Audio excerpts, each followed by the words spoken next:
अपना वक्त और समय बहुत ही सोच समझकर खर्च करिएगा, क्योंकि ये कभी लौट कर वापस नहीं आते। नमस्कार, जय हिंद दोस्तों। स्वागत है आपका quick revision classes YouTube channel पर। आज का आपका टॉपिक है सामाजिक समस्याएं, जिसमें हम पढ़ेंगे बच्चों से संबंधित मुद्दे। वन लाइनर के द्वारा आप इस टॉपिक का पूरा महा रिवीजन कर रहे होंगे और प्रश्न यहीं से आएगा। पढ़ेंगे आप मेरे साथ तो आपको यकीन आएगा। देखिए, अपने सिलेबस के साथ आप जितना जुड़े रहेंगे उतना ही ज्यादा आपको फायदा होगा। फॉर्म बहुत लोग भरेंगे, फिर किताबें बहुत से लोग खरीदेंगे, लेकिन उनको पढ़ेंगे नहीं, है ना। बहुत से लोग कोर्स लेंगे, फिर उनकी पढ़ाई नहीं करेंगे। लेकिन जो लगातार अंत तक पूरी प्रोसेस को सॉल्व करेगा, पूरी प्रोसेस पूरी प्रक्रिया से जुड़ा रहेगा, उसी का सिलेक्शन पक्का होगा। तो आज का आपका टॉपिक है बच्चों से संबंधित मुद्दे। ये पार्ट 1 है। पार्ट 2 में बच्चों से संबंधित मुद्दों पर और बात करेंगे। तो चलिए बिना वक्त गवाए शुरू करते हैं आज की ये क्लास।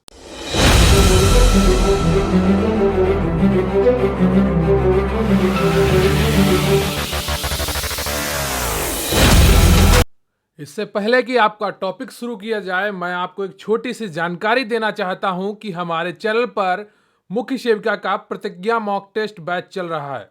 इसकी ओरिजिनल फीस 550 रुपए है, लेकिन ये आपको नहीं देनी है। मात्र 370 रुपए में आप इस बैच से जुड़ सकते हैं।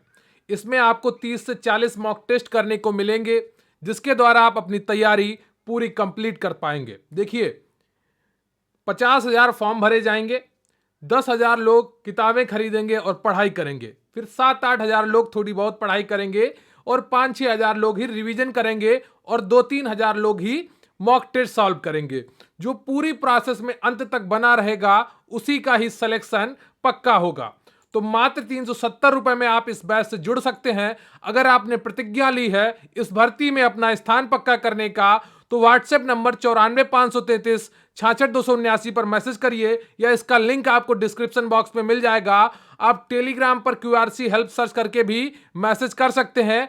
आपको इस बैच से जोड़ दिया जाएगा मात्र 370 रुपए में। आपको 30 से 40 मॉक टेस्ट मिलेंगे अपनी परीक्षा के तक, PDF और सोल्यूशन के साथ। हर हफ्ते आपको 3 से 4 मॉक टेस्ट दिए जाएंगे और इसके अलावा special quick revision PDF notes भी आपको प्रोवाइड किए जाएंगे और समय समय पर आपके लिए बहुत कुछ किया जाएगा। तो मात्र 370 रुपए में आप प्रतिज्ञा मॉक टेस्ट बैच से जुड़ सकते हैं। व्हाट्सएप नंबर या टेलीग्राम से जुड़ सकते हैं। आपका लिंक भी डिस्क्रिप्शन बॉक्स में आपको मिल जाएगा। ध्यान रहे, ये ऑफर मात्र 3 दिसंबर तक है। इसके बाद इसकी फीस बढ़ाई जा सकती है। तो मात्र 370 रुपए में जुड़े प्रतिज्ञा मॉक टेस्ट बैच से। इससे पहले कि आपका टॉपिक शुरू किया जाए, आज का आपका प्रश्न है कि DPT वैक्सीन में P किसे संदर्भित करता है। आपको बताना है DPT वैक्सीन में P किसे संदर्भित करता है। ऑप्शन ए है आपका सोराइसिस, बी है पर्टूसिस, सी है पैंकोलाइटिस और डी ऑप्शन है आपका पार्किंसंस। तो इसका उत्तर आपको कमेंट बॉक्स में लिखना है कि DPT वैक्सीन में P किसे संदर्भित करता है। इसका उत्तर मैं आपको क्लास के अंत में बताऊंगा, तो अंत तक इस वीडियो में बने रहिएगा। तो आज का आपका टॉपिक है बच्चों से संबंधित मुद्दे। इस पर हम बात करने वाले हैं, एक एक चीज को समझेंगे। लेकिन मेरा आपसे निवेदन होगा कि प्लीज वीडियो को लाइक कर लीजिएगा और चैनल पर नए हैं तो चैनल को सब्सक्राइब कर लीजिएगा। तो बात करते हैं 1975 ईस्वी से में समन्वित बाल विकास योजना प्रारंभ की गई। कब प्रारंभ की गई? 1975 ईस्वी में प्रारंभ की गई, जिसमें 6 वर्ष से कम आयु के बच्चों और गर्भवती तथा स्तनपान कराने वाली माताओं के पौष्टिक आहार तथा स्वास्थ्य स्तर में सुधार करना है।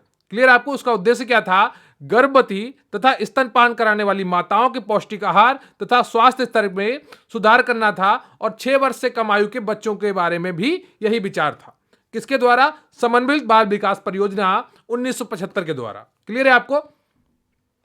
फिर आगे आया किशोरी बालिका पौष्टिक कार्यक्रम 2005-6 में महिला एवं बाल विकास मंत्रालय द्वारा प्रारंभ किया गया। तो किशोरी बाल विकास पौष्टिक कार्यक्रम 2005-6 में महिला एवं बाल विकास मंत्रालय द्वारा प्रारंभ किया गया। सड़कों पर रहने वाले बच्चों हेतु समेकित कार्यक्रम चालू किया गया। क्या चालू किया गया? सड़कों पर रहने वाले बच्चे हेतु एक समेकित कार्यक्रम चालू किया गया। इस योजना का उद्देश्य बच्चों के अभावों को दूर करना तथा उन्हें सड़कों से हटाना था। क्या था इसका उद्देश्य? इस योजना का उद्देश्य बच्चों के अभावों को दूर करना तथा उन्हें सड़कों से हटाना था। लेकिन क्या आपको लगता है ऐसा संभव हो पाया है आज तक? ऐसा इसलिए भी संभव नहीं हो पाया है क्योंकि कुछ माता पिता ऐसे हैं कि बच्चों को जबरदस्ती भेजते हैं सड़कों पर, एक कटोरी देकर, उसमें एक फोटो रखकर या एक कपड़ा देकर। वो सोच इस तरह दूषित हो चुकी है कि बच्चों पर दया करके आदमी कुछ ना कुछ दे देगा। ये उनकी मजबूरी भी हो सकती है और उनकी लालच भी हो सकता है। दोनों कारण हो सकते हैं कि घर में रोटी नहीं है, खाने को करने वाले ज्यादा लोग नहीं है, तो चलो बच्चे को भेजा जाए, या पिता बहुत ज्यादा नशेड़ी है, बहुत ज्यादा आलसी है, काम करने की आदत नहीं है, तो बच्चों को मांग के खाना पूर्ति करना है। तो इस तरह के दोनों पहलू हैं यहां पर। आप एक तरह से किसी को दोष अर्पित भी नहीं कर सकते और बिना दोष के छोड़ भी नहीं सकते हैं। तो सड़कों पर रहने वाले बच्चों हेतु समेकित कार्यक्रम प्रारंभ किया गया। क्लियर आपको? फिर आते हैं चाइल्ड लाइन सेवाओं के बारे में। तो चाइल्ड लाइन सेवाएं मुसीबत में फंसे बच्चों की सहायता हेतु 1098 नंबर की निःशुल्क फोन सेवा 24 घंटे उपलब्ध कराई गई है। क्लियर आपको? 1098 नंबर की निःशुल्क फोन सेवा 24 घंटे उपलब्ध कराई गई है। किशोर न्याय देखरेख एवं बाल संरक्षण अधिनियम 2000 में आया था। कब आया था? 2000 में आया था। कामकाजी बच्चों की आवश्यकता अनुसार उनकी देखरेख व संरक्षण संबंधी कल्याण कार्यक्रम 2005 में आया था। क्लियर आपको? कब आया था? 2005 में आया था। कामकाजी बच्चों की आवश्यकता अनुसार उनकी देखरेख व संरक्षण संबंधी कल्याण कार्यक्रम 2005 में आया था। बाल कल्याण हेतु राष्ट्रीय पुरस्कार 1979 में आया था। कब आया था? 1979 में आया था। क्लियर है आपको? अब बात करते हैं बेटी बचाओ बेटी पढ़ाओ योजना के बारे में। इसके बारे में आप सभी को पता होगा, कई बार आपने एमसीक्यू प्रश्नों में भी इसको देखा होगा। क्लियर है आपको? तो देश में बालिकाओं की सुरक्षा, बेहतर शिक्षा, भ्रूण हत्या तथा लिंग निर्धारण की रोकथाम के उद्देश्य से 22 जनवरी 2015 को इस योजना का शुभारंभ किया गया। इस योजना के अंतर्गत बालिकाओं को आर्थिक सुरक्षा प्रदान करने के उद्देश्य से सुकन्या समृद्धि योजना की भी शुरुआत की गई है। क्लियर आपको? बेटी बचाओ बेटी पढ़ाओ योजना कब शुरू की गई? 22 जनवरी 2015 को शुरू की गई थी। और इसी के अंतर्गत आर्थिक सुरक्षा प्रदान करने के लिए सुकन्या समृद्धि योजना भी शुरुआत की गई थी। कब? 22 जनवरी 2015 को। अगर आपसे प्रश्न पूछ लिया जाए सुकन्या समृद्धि योजना किस योजना का पार्ट है या हिस्सा है या भाग है, तो आपका उत्तर क्या होगा? बेटी बचाओ बेटी पढ़ाओ योजना का। क्लियर है आपको? भारत में किस आयु तक के बच्चों द्वारा किए गए अपराध को अपराध की किसी भी श्रेणी में नहीं रखा जाता है। 7 वर्ष से कम आयु का बच्चा अगर अपराध करता है तो उसे अपराध की किसी भी श्रेणी में नहीं रखा जाएगा, लेकिन 7 वर्ष से अधिक आयु का कोई बच्चा अपराध करता है तो उसे बाल अपराध की श्रेणी में रखा जाता है। क्लियर है आपको? इलियट तथा मेरिल के अनुसार बाल अपराध के कौन कौन से कारण होते हैं? बताइए। इलियट तथा मेरिल के अनुसार बाल अपराध के कौन कौन से कारण होते हैं? तो कौन कौन से होते हैं? एक तो वंशानुगत कारण होते हैं कि माता पिता ही भी अपराधी थे तो बच्चा भी अपराधी बन गया। शारीरिक एवं जैविकीय कारण, शरीर से भी कुछ लोग बन जाते हैं, उनके शरीर का ढांचा ऐसा बनता है। और मनोवैज्ञानिक कारण भी होते हैं कि उनके अंदर हिंसक प्रवृत्ति पैदा हो जाती है, मानसिक ऐसीता हो जाती है, तो वो अपराधी बन जाते हैं। 15 वर्ष से कम आयु के बाल अपराधी को सामान्य जेल के बजाय सुधार गृह में भेजने की व्यवस्था कब की गई? 1857 में की गई। कहा गया 1857 में अंग्रेजों ने एक कानून बनाया कि 15 वर्ष से कम आयु का अगर कोई बाल अपराधी है तो उसे सामान्य जेल की बजाय एक सुधार गृह में भेजने की व्यवस्था की गई। क्लियर है आपको? भारत में सन 1960 ईस्वी में बाल अपराध अधिनियम पारित किया गया, जिसके द्वारा बाल अपराधियों के मुकदमों की सुनवाई तथा सुधार कार्य के लिए बाल न्यायालयों तथा कल्याण परिषदों की व्यवस्था की गई। क्लियर आपको? तो 1960 ईस्वी में क्या आया? बाल अपराध अधिनियम पारित किया गया, जिसके द्वारा बाल अपराधियों के मुकदमों की सुनवाई तथा सुधार कार्य के लिए बाल न्यायालयों तथा कल्याण परिषदों की व्यवस्था की गई है। देखिए, ये चीजें आपको पढ़ाने का केवल ये औचित्य नहीं है कि आपसे पेपर में पूछा जाए। आपके सिलेबस में ये चीजें इसलिए भी रखी गई हैं ताकि आप एक एक चीज को समझ सकें कि बाल अपराधी क्या करता है, कैसे अपराध होता है, क्या उसकी प्रक्रिया है, और इन चीजों से आप जुड़ेंगे तो आप समाज के एक ढांचे को समझ पाएंगे कि कहां पर क्या हो रहा है और क्यों हो रहा है। सिर्फ इसको रटने तक सीमित मत रखिएगा, सामाजिक जो चित्र है उसको भी समझने की कोशिश करिएगा, समाज में जो परिस्थितियां हैं उनसे भी जानकारी लेने की कोशिश करिएगा। क्लियर है आपको? अब बात करते हैं जुवेनाइल जस्टिस एक्ट की। तो ये 1986 की किस तिथि से लागू हुआ था? तो 2 अक्टूबर 1987 से लागू हुआ। तो जुवेनाइल जस्टिस एक्ट 1986 था, ये 2 अक्टूबर 1987 से लागू हुआ। जुवेनाइल जस्टिस एक्ट 1986 के अनुसार बाल अपराधियों की अधिकतम आयु लड़कों के लिए 16 वर्ष तथा लड़कियों के लिए 18 वर्ष तय की गई है। क्लियर है आपको? लेकिन इसको बाद में बदला गया है, अभी मैं आपको बताऊंगा। ठीक है। जुवेनाइल जस्टिस एक्ट 1986 के बाद बाल न्यायालय का नाम बदलकर बाल कल्याण बोर्ड कर दिया गया। क्या कर दिया गया? जो बाल न्यायालय हुआ करते थे उनका नाम बदलकर बाल कल्याण बोर्ड कर दिया गया। किसके द्वारा? जुवेनाइल जस्टिस एक्ट 1986 के द्वारा। अब देखिए, अब बात करते हैं। संसद द्वारा किशोर न्याय, बालकों की देखरेख और संरक्षण अधिनियम 2015 पारित किया गया 22 दिसंबर 2015 को। इसके अनुसार जघन्य अपराधियों में शामिल अपराधियों की आयु 18 वर्ष से घटाकर 16 वर्ष कर दी गई। क्लियर है आपको? इस उम्र के अपराधी पर मुकदमा वयस्कों की तरह चलाया जाएगा। तो इस उम्र के जो जघन्य अपराध करने वाले अपराधी होंगे उन पर मुकदमा वयस्कों की तरह चलाया जाएगा। इसमें न्यूनतम सजा की अवधि 3 वर्ष से बढ़ाकर 7 वर्ष एवं अधिकतम 10 वर्ष कर दिया गया है। क्लियर आपको? कोरोना महामारी के कारण निराश्रित हुए बच्चों के भरण पोषण, शिक्षा और सुरक्षा के लिए उत्तर प्रदेश मुख्यमंत्री बाल सेवा योजना का शुभारंभ किया गया। तो ये योजना भी आपको ध्यान रखनी होगी कि उत्तर प्रदेश मुख्यमंत्री बाल सेवा योजना किसके लिए शुरू की गई? कोरोना महामारी के कारण निराश्रित हुए बच्चों के भरण पोषण, शिक्षा और सुरक्षा के लिए की गई है। इसके अंतर्गत प्रत्येक बच्चे को हर महीने 4,000 रुपए मिलते हैं। क्लियर आपको? जिन बच्चों के माता पिता दोनों की मृत्यु हो गई कोरोना महामारी में, उन बच्चों को प्रत्येक माह 4,000 रुपए मिलेंगे। क्लियर है आपको? अब बात करते हैं बाल अपराधी की विशेषताएं क्या होती हैं। बाल अपराधी खाली समय की देन है। देखिए, कहते हैं ना कि खाली दिमाग शैतान का घर होता है।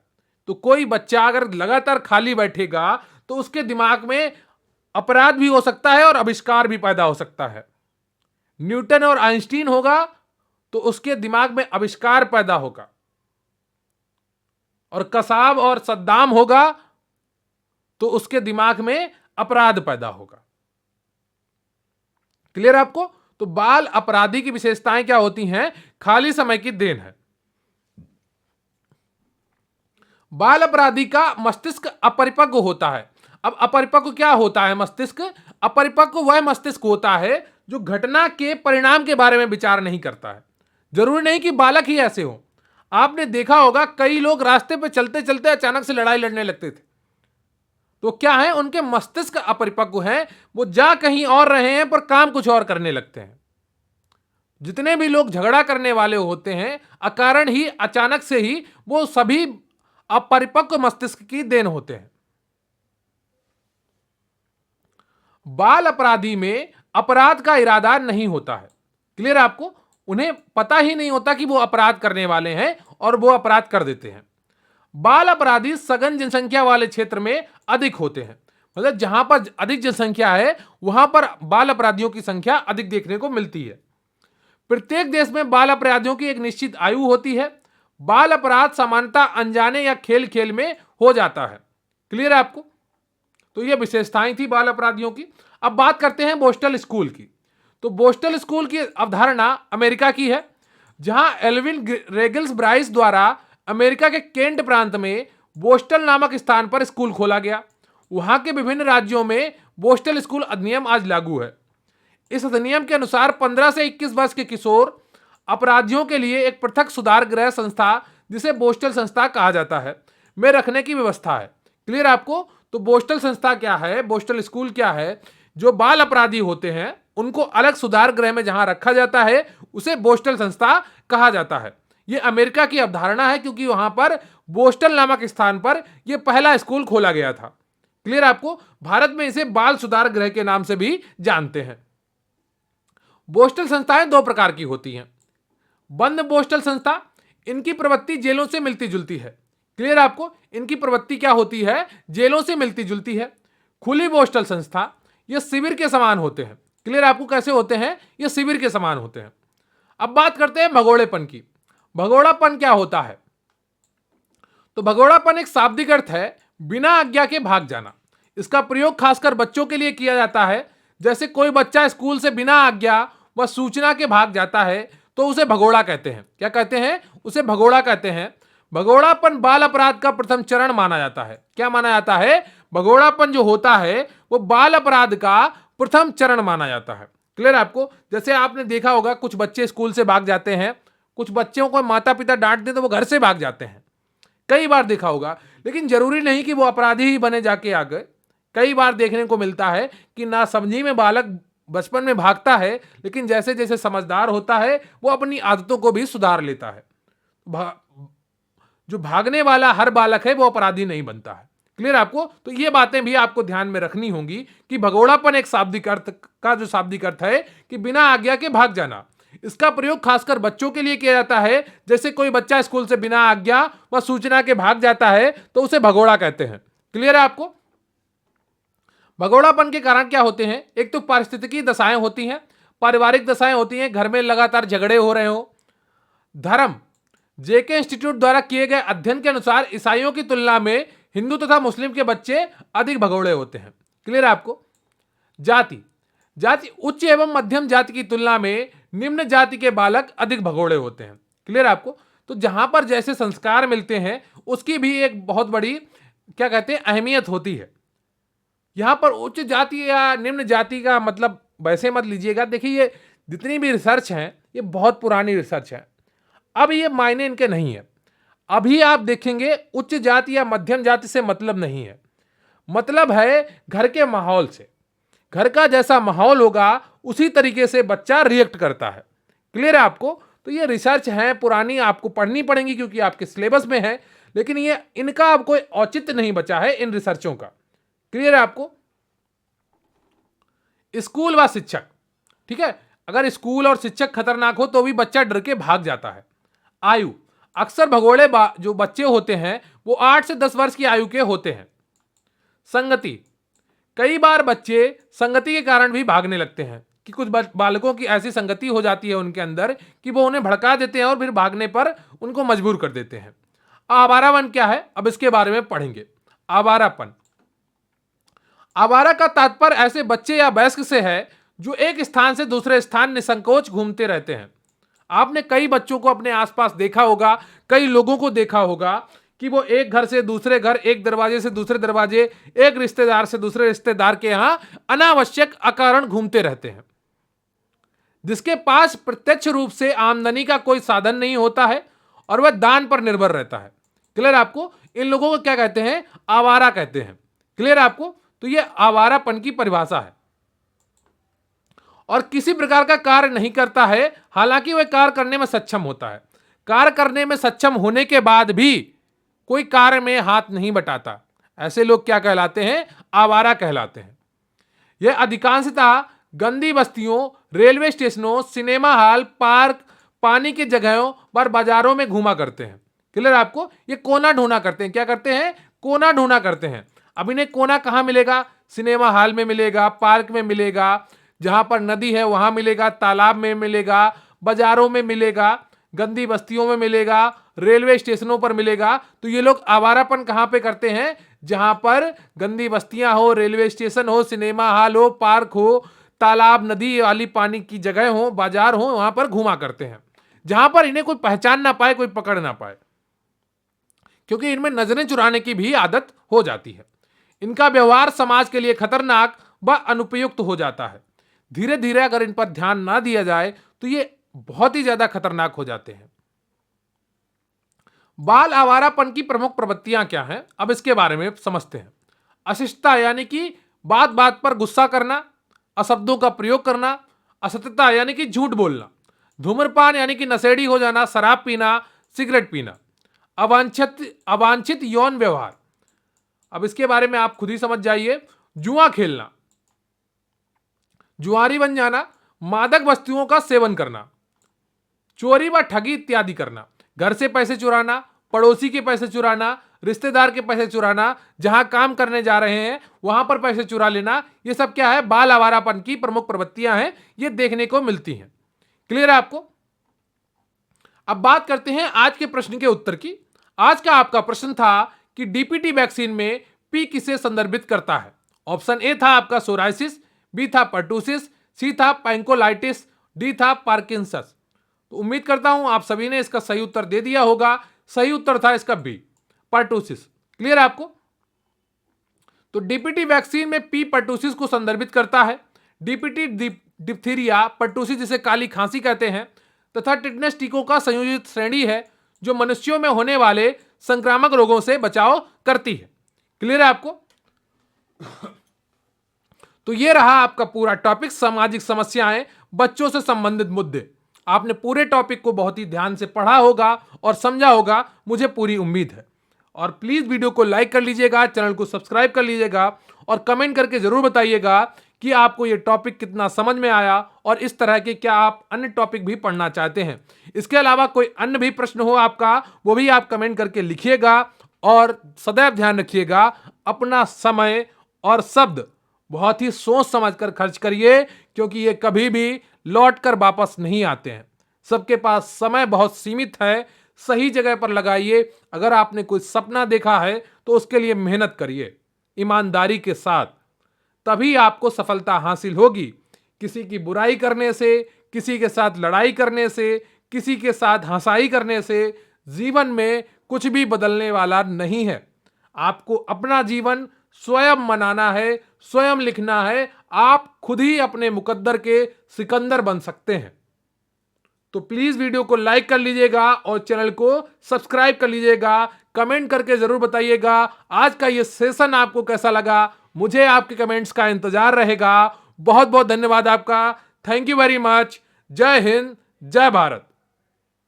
नमस्कार, जय हिंद दोस्तों। आपके पास सुनहरा मौका है अपने सपनों को पूरा करने का।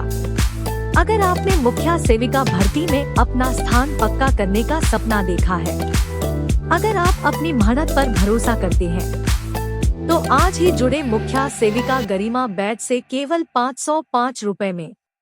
इसमें मिलेगी आपको सभी क्लास और पीडी, जिनसे पढ़कर आपकी नौकरी होगी पक्की। तो देर किस बात की, गरिमा बैच से जुड़ने के लिए स्क्रीन पर दिख रहे व्हाट्सएप नंबर पर मैसेज करें।